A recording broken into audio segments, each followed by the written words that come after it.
Yo, what's up mga idol? So welcome back again sa Nitro Speed Moto. So yun, for today's video may bago tayong experiment mga idol. So yun, meron tayo dito ignition stove. Yan, yung pinaka-igniter ng Shilin. So kung naalala nyo yung ating laruan ng bagong taon, ito siya mga idol. Yan, tinanggal ko na yung natanggal, nasira na yung igniter na lighter. Yan. So ito na lang yung natira. So yun, bale, yung experiment natin mga idol ngayon, ito yung ikakabit natin na igniter. So para sa mga hindi pa nakakaalam, pwede itong gamitin para maging igniter ng laruan natin, ng ating boga mga idol. Mas maganda to kasi matagal siyang masira kaysa dun sa karaniwan na ginagamit natin mga Pilipino na igniter ng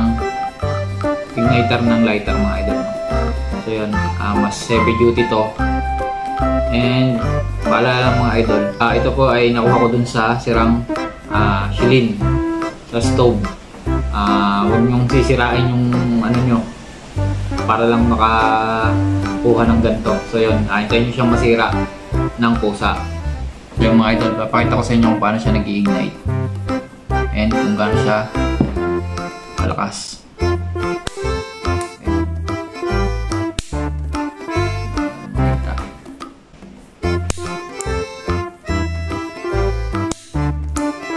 Kalakas.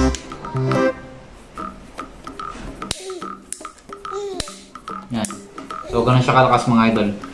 Mas malakas dun sa lighter na ginagamit natin, no? So yun, disclaimer lang mga idol bago tayo mag-umpisa sa tutorial na to, sa ating bagong experiment. Disclaimer lang mga idol, bawal gayahin ng kahit sino nang walang patnubay at gabay ng mga magulang mga idol, no? So yun, mag-start na tayo and simulan na natin yung bago nating experiment. Tara!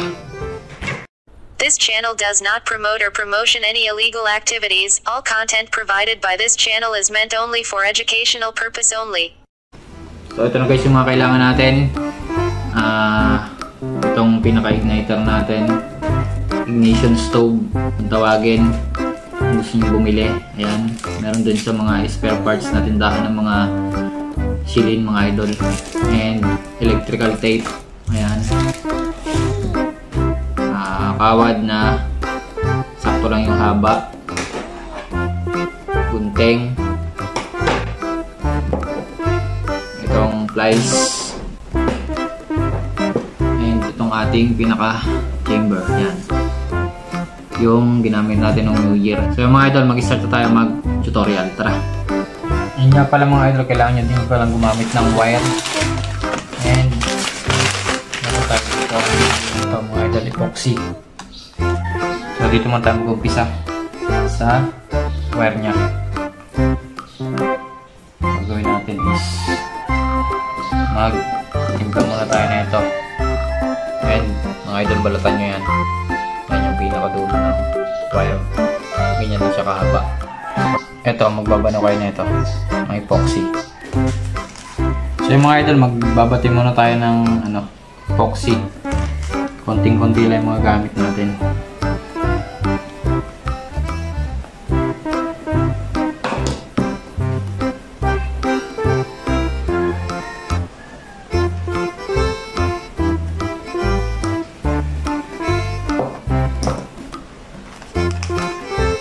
So mabilis lang tumatayo mga idol.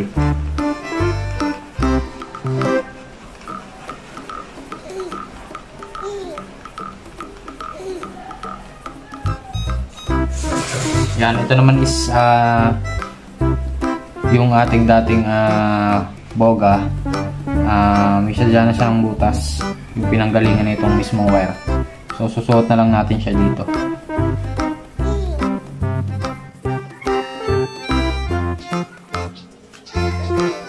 Ito natin siya kaligan ko.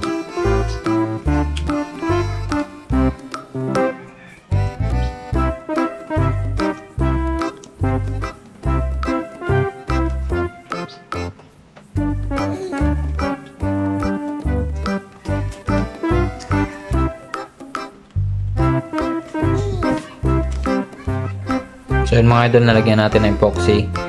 Then, mabilis niya siya natuyo. So, sunod natin gagawin guys is itong pinaka-ignition natin. So, may kakalasin tayo dito. So, itatabi muna natin to guys. And, hayaan muna natin siyang matuyo ng husto. So, mga idol, kailangan natin siyang alisin ito. Ito yung alisin lang natin dyan. So, gamit lang tayo ng pliers. Ito naman is bubukayin lang.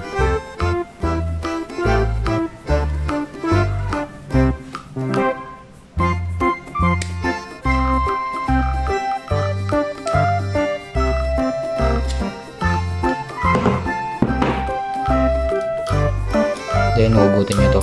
Yan. Hindi na natin siya kailangan. So, ito din. Ito guys. Gagamit naman tayo ng screwdriver.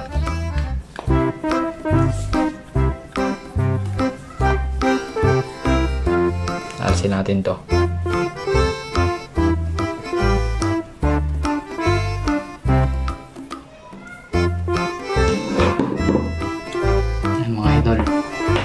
Pagkatapos nating maalis ito, ito naman yung tatanggalin natin. Hindi rin natin to kailangan mga idol, ito. Yan. Then pagkatapos, pakulitan nyo lang to, yung wire nya.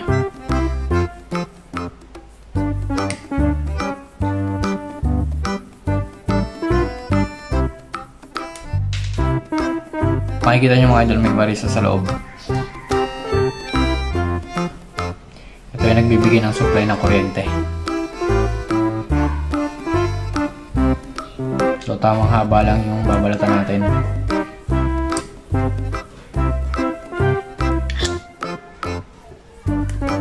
Ayan mga idol. Pagkatapos ito, ikakabit na natin dun sa ating chamber. Pwede natin siya dito. And kailangan mga idol is nasa baba yung wire na yan. Ito nasa ilalim.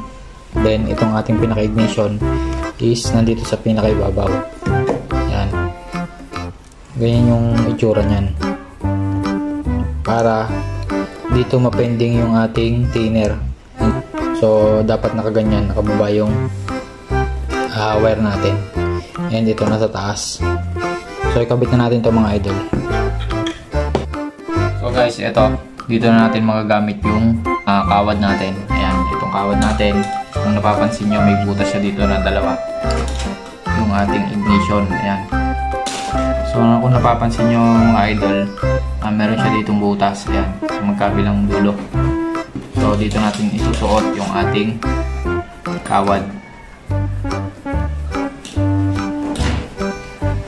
Ayan, tapos ilok itong kabila.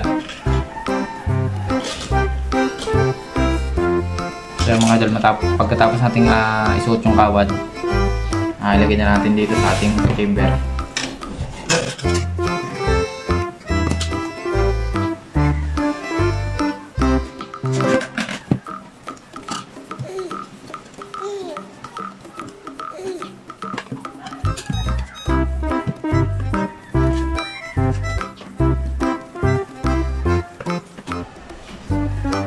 Nigpitan lang natin ang pliers.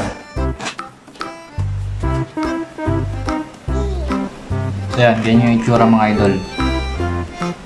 Nasa ilalim yung wire and nasa ibabaw yung ignition natin. So higpitan ko muna tong kawad para ma-fix ng ayos. Then mamaya kakabit na natin yung wire nya.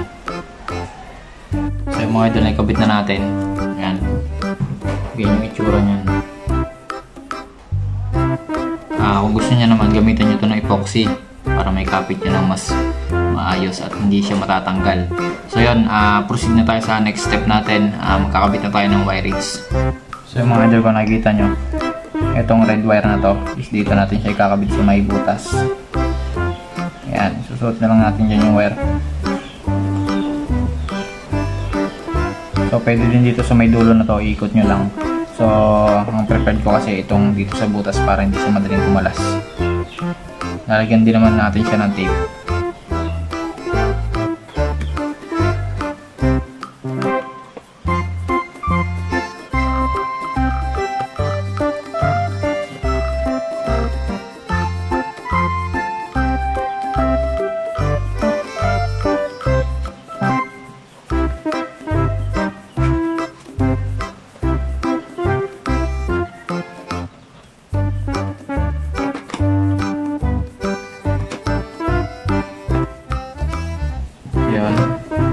tayo sa may pinaka supplier ng kuryente sa item na to. So ito lang natin siya kakabit.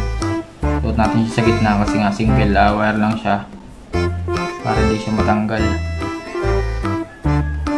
Lukot lang natin. So lalagyan natin siya ng lock para hindi siya madaling kumalas.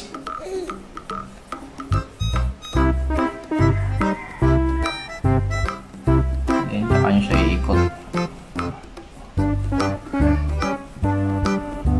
Madali lang siya iikot, kaya naman siya ng kamay.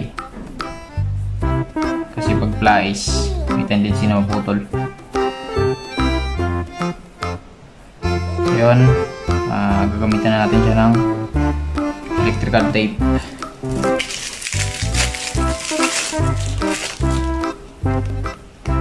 So konting-konti lang yung mga gamit nating tape dito. Hindi natin kailangan masyadong kapalan kasi sayang. Tignan to.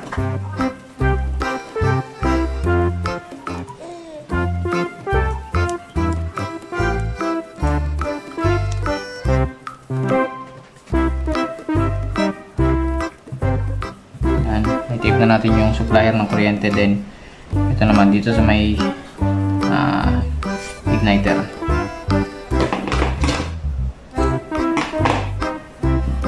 Dito naman tayo sa isang wire dito.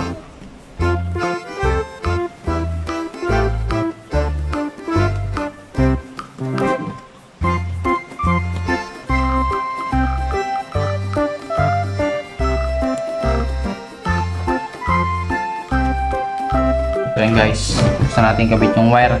Ano lang kadali ikabit yung igniter natin. So ito kasi kaya mas madali natin siya nagawa is may chamber na tayo yung ginamit natin nung New Year nung 2022. So mas madali natin siyang na-assemble kasi nga prepared na tong chamber natin. So ganun lang siya kadali mga idol, no. So paalala lang mga idol, no, huwag kayong sisirain yung sa gas stove nyo na igniter kung hindi pa siya kinakalawang o sira na yung pinaka body nung stove nyo. So ito is kinuha ko dun sa sira. Nagkataon na gumagana pa. So testingin na natin kung nag-ignite siya and kung gaano siya kalakas. So yung mga idol, testingin na natin kung gaano siya kalakas. Ayan, kung nakikita nyo yung wire, ayan o. So testingin natin.